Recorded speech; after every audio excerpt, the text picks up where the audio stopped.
크리스마스 선물. 1달러 87센트였다. 그게 전부였다. 그중 60센트는 1센트짜리 동전들이었다. 동전은 채소가게나 과일가게 또는 부둣간 주인과 실랑이를 벌이며 한 푼 두 푼 모은 것들이다.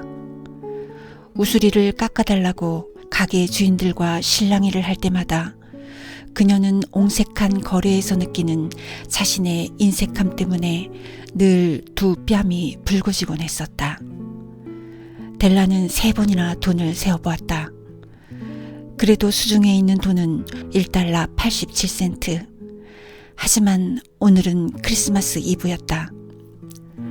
낡은 소파에 몸을 던진 채 엉엉 울고 싶은 심정이었다. 실제로 델라는 그렇게 울었다. 울면서 그녀는 깨달았다. 인생이란 흐느낌과 눈물과 웃음으로 이루어진다는 것을, 그것도 주로 흐느낌으로 이루어진다는 것을. 그녀가 머물고 있는 집은 주당 8달러짜리 가구가 딸려있는 새방이었다. 정확한 표현이 되지는 않겠지만 금방이라도 불황자 단속반이 쳐들어올 것만 같은 그런 집이었다. 아래층 현관에는 편지 한 통 담겨있지 않은 우편함과 사람 손가락으로는 도저히 올릴 수 없을 것만 같은 초인종이 붙어있다. 또 그 옆에는 미스터 제임스 딜링햄 영이라는 이름표가 붙어있다. 딜링햄은 그녀 남편의 이름이었다. 딜링햄이 주당 30달러의 급료를 받으며 잘 나가던 시절에는 그 이름표마저도 보란듯이 으스대며 현관에 붙어있기도 했다. 그러나 수입이 주당 20달러로 줄어든 뒤 딜링햄이라는 글자도 흐릿하게 색이 바래버렸고 이제는 그 글자마저도 눈에 안 띄는 D자 하나로 줄어들기를 간절히 원하고 있는 듯 보였다. 그러나 이름표와는 달리 미스터 제임스 딜링햄 영은 직장에서 귀가하면 부인 델라로부터 짐이라는 애칭으로 불리며 뜨거운 포옹을 받았다. 그건 정말 흐뭇한 일이었다. 델라는 울음을 멈추고 분첩으로 두 뺨을 다독거렸다.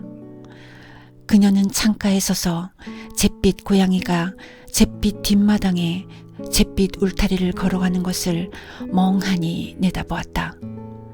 내일은 크리스마스. 하지만 그녀의 손엔 고작 1달러 87센트밖에 없었다. 그것으로 짐에게 크리스마스 선물을 사주어야 한다. 그녀는 힘이 닿는 대로 수개월 동안 한 푼 두 푼 동전을 모아왔다. 그런데 결과가 고작 이것뿐이라니. 일주일에 20달러는 금세 없어졌다. 지출은 예상했던 것보다 더 컸다. 씀씀이란 게 항상 그렇다. 짐에게 줄 크리스마스 선물을 사는데 고작 1달러 87센트라니. 그녀는 짐을 위해, 사랑하는 짐을 위해 뭔가 그럴듯한 선물을 살 계획을 세우며 얼마나 많은 시간을 행복하게 보냈던가. 뭔가 훌륭하고 흔치 않으며 그럴듯한 선물, 짐이 가진 고귀한 명예에 어울릴 만한 선물을 위해. 창문들 사이에 낡은 거울이 하나 걸려 있었다. 주당 8달러짜리 새방에 어울릴 만한 거울이었다.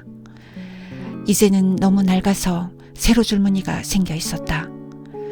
아주 마르고 민첩한 사람도 줄무늬 사이에 비친 자신의 모습을 재빨리 훑어보아야만 전신의 모습을 파악할 수 있을 만한 그런 거울이었다. 델라 역시 날씬한 편이어서 거울에 비친 자신의 모습을 한눈에 알아볼 수 있는 기술을 잘 익히고 있었다. 갑자기 그녀는 창문에서 휙 돌아서서 거울 앞에 섰다. 그녀의 두 눈은 반짝반짝 빛이 났지만 금세 얼굴빛이 창백해졌다. 서둘러 그녀는 머리카락을 풀어 밑으로 길게 늘어뜨렸다. 제임스 딜링햄 영 부부에게는 크게 자랑할 만한 두 가지 소유물이 있었다. 그중 하나는 금시계였다. 금시계는 한때 짐의 아버지 것이었으며 그전에는 짐의 할아버지 것이기도 했다. 다른 하나는 델라의 아름다운 머리카락이었다. 만일 시바의 여왕이 건너편 아파트에 살고 있었다면 델라는 젖은 머리카락을 말릴 때마다 창문 밖으로 길게 머리카락을 늘어뜨림으로써 시바 여왕의 값진 보석들을 무색하게 만들었을 것이다. 금시계 역시 마찬가지였다. 만일 솔로몬 왕이 지하실 가득 보석들을 쌓아두었다 해도 짐이 그 앞을 지나갈 때마다 시계를 꺼내보는 것만으로도 솔로몬 왕으로 하여금 질투심에 코수염을 쥐어뜯게 했을 것이다. 델라의 아름다운 머리카락은 빛나는 갈색의 폭포수처럼 나풀거리며 그녀 어깨 밑으로 떨어졌다. 머리카락은 그녀의 무릎까지 닿아서 거의 한 벌의 옷처럼 보일 정도였다. 이윽고 그녀는 초조한 듯 다시 머리카락을 재빨리 들어 올렸다. 그녀가 잠깐 머뭇거리고 서 있는 동안 한두 방울의 눈물이 붉은색의 낡은 카페 뒤에 떨어졌다. 그녀는 서둘러 허름한 갈색 재킷을 입고 낡은 갈색 모자를 썼다. 그런 다음 그녀는 옷자락을 휘날리며 문을 박차고 계단을 내려가 거리로 나갔다. 그녀의 두 눈은 여전히 눈물을 머금고 있었다. 거리를 걷던 델라는 마담 소프라니 각종 가발용품 일체라는 간판 앞에 걸음을 멈추었다. 그러고는 계단 한 줄을 단숨에 뛰어올라 숨을 헐떡이며 마음을 가다듬었다. 가게의 여주인은 몸집이 큰 데다가 얼굴빛이 아주 창백하고 쌀쌀맞아서 자기 이름인 소프라니와는 전혀 어울리지 않아 보였다. 델라가 여주인에게 물었다. 혹시 제 머리카락을 사시겠어요? 여주인은 힐끗 델라를 바라보고 나서 말했다. 내가 하는 일이 머리카락 사는 일이에요. 모자를 벗어봐요. 어디 한번 볼까요? 델라가 모자를 벗자 갈색의 폭포수가 나풀거리며 쏟아져 내렸다. 20달러. 여주인은 익숙한 손놀림으로 가위를 집어올리며 말했다. 좋아요. 델라가 대답했다. 이후 2시간 동안 델라는 장밋빛 날개를 펼치며 날아다녔다. 아니, 이런 낡은 비유 따위는 어울리지 않는다. 델라는 짐에게 줄 선물을 찾아 여기저기 가게들을 뒤지고 다녔다. 마침내 그녀는 그토록 원하던 것을 발견했다. 그것은 확실히 어느 누구도 아닌 짐을 위해 만든 것이었다. 이미 그녀는 거리의 모든 가게를 다 뒤져보았지만 어떤 가게에도 그와 같은 물건은 없었다. 그것은 최상품의 시계줄이었는데 단순하면서도 품위가 있었다. 모든 명품들이 그러하듯 그녀가 점찍은 시계줄은 자질구레한 장식에 의해서가 아니라 재질 하나만으로도 그 가치를 말해주고 있었다. 짐의 귀한 금시계에 어울릴 만한 시계줄이었던 것이다. 그녀는 시계줄을 보자마자 그것이야말로 짐의 선물이 되어야 한다는 것을 알았다. 그것은 짐과도 비슷해 보였다. 다소곳이 풍겨나오는 은은한 가치. 그것이야말로 짐과 시계줄 모두에 적용할 수 있는 최상의 표현이리라. 시계줄 값으로 21달러를 치르고 그녀는 남은 87센트를 가지고 급히 집으로 향했다. 짐의 시계에 이 시계줄을 달아놓는다면 짐은 그 누구 앞에서도 당당하게 시간을 보아도 될 것이다.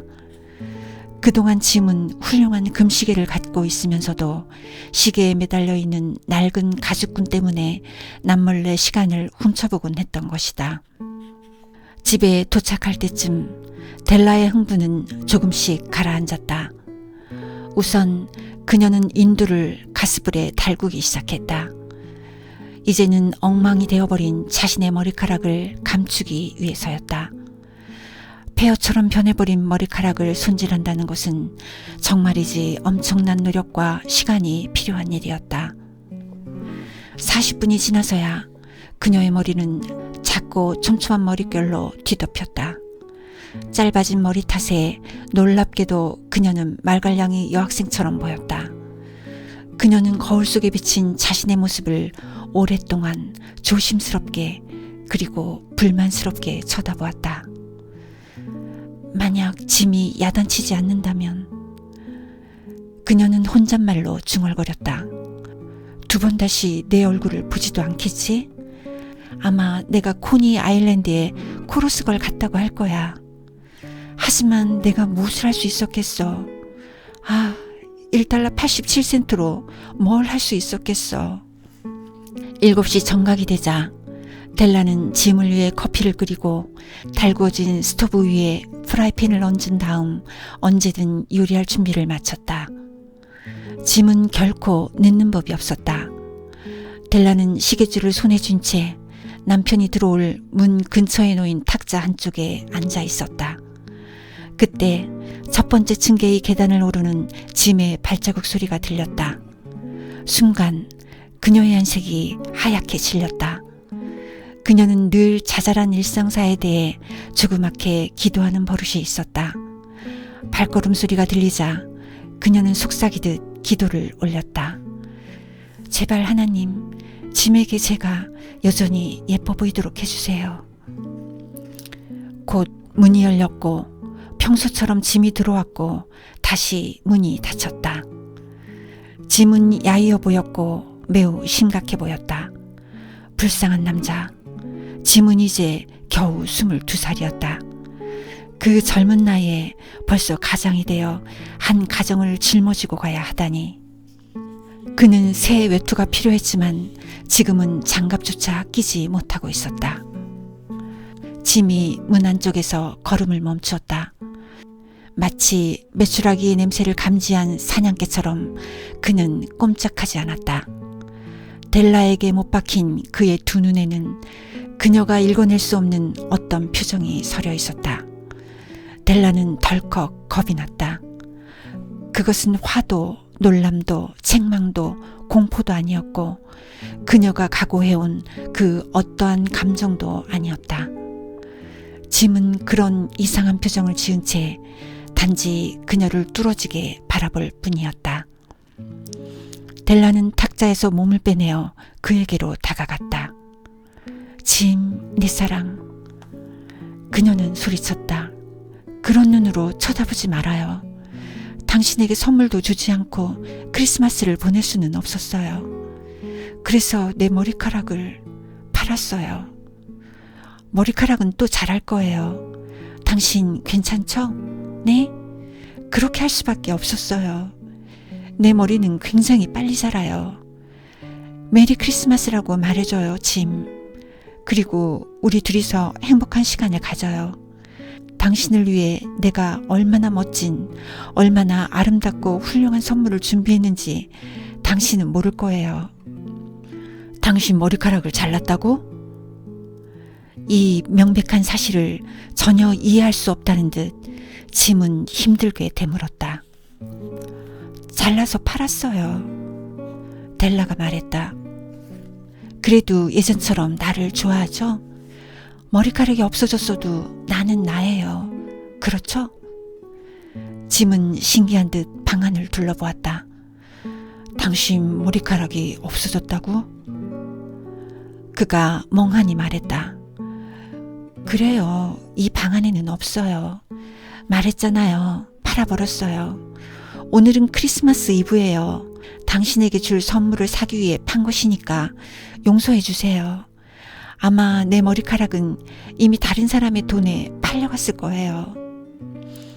그녀는 호들갑스럽게 애교를 섞어가며 말했다. 하지만 당신을 향한 내 사랑은 아무도 돈으로 계산할 수 없을 거예요. 저녁을 준비할까요, 짐? 짐은 혼수 상태에서 갑자기 깨어나는 것 같았다. 그는 아내 델라를 꼭 껴안았다. 문득 짐은 그의 외투 주머니에서 꾸러미 하나를 끄집어내어 탁자 위에 놓았다. 오해하지 말아요, 델라. 그가 말했다. 나에 대해 말이요. 난 당신이 머리를 잘랐든지 깎았든지 그런 것들이 조금이라도 내 사랑을 변하게 할 거라곤 생각지 않아요. 하지만 그 선물을 풀어본다면 지금 내 기분을 알게 될 거요. 델라는 하얗고 민첩한 손가락으로 짐이 내민 꾸러미의 끈과 포장지를 뜯었다. 그러자 황홀한 기쁨의 외침이 터져나왔다. 세상에! 돌연 델라의 입술에서 가느다란 그 느낌이 새어나왔고 그녀의 두 눈에서는 눈물이 흘러내렸다. 순간 짐은 아내를 껴안았다. 짐이 내놓은 꾸러미에는 한 쌍의 빛이 나란히 들어있었던 것이다. 브로드웨이의 한 진열장 안에 놓여있는 것을 보고 델라가 그토록 가지고 싶어 했던 바로 그 빛. 옆머리용과 뒷머리용 빛 한 쌍이었다. 테두리가 보석으로 처리되어 있는 진짜 거북껍질로 만든 아름다운 한 쌍의 빛. 아름다웠던, 그러나 지금은 사라진 델라의 머리카락에 어울리는 빛이었다. 그 빛이 얼마나 비싼 것인지 그녀는 잘 알고 있었다. 그리하여 그녀는 그 빛을 살 엄두도 내지 못한 채 단지 마음속으로만 탐내고 부러워했던 것이다. 그 빛은 이제 그녀의 것이다. 그러나 그토록 탐내던 빛으로 다듬고 빗어내려야 할 그녀의 탐스러운 머리카락은 사라지고 없었다. 그녀는 한 쌍의 빛을 가슴에 꼭 껴안았다. 그리고 마침내 눈물 어린 눈으로 미소 지으며 말할 수 있었다. 내 머리는 아주 빨리 자라요, 짐. 그러고 나서 델라는 불에 댄 작은 고양이처럼 깡충깡충 뛰어다니다가 문득 걸음을 멈춘 채 소리쳤다. 아, 맞아.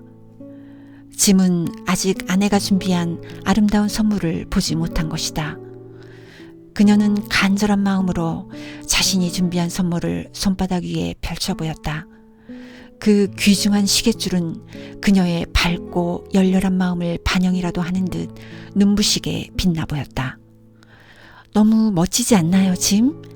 이걸 찾느라 온 시내를 돌아다녔어요. 당신은 이제 하루에도 몇 번이고 시계를 보아야 할 거예요. 시계 이리 줘봐요. 잘 어울리나 한번 보고 싶어요. 그녀의 말을 듣는 둥 마는 둥 짐은 소파에 털썩 누워 두 손으로 머리를 뒤로 고이며 빙그레 웃었다. 델라, 그가 말했다. 우리 크리스마스 선물은 잊고 잘 보관해 둡시다. 지금 당장 쓰기에는 너무 좋은 물건들이잖소. 그리고 당신 빚을 사기 위해 내 금시계는 팔아버렸소. 그러니 이제 저녁 식탁이나 차립시다.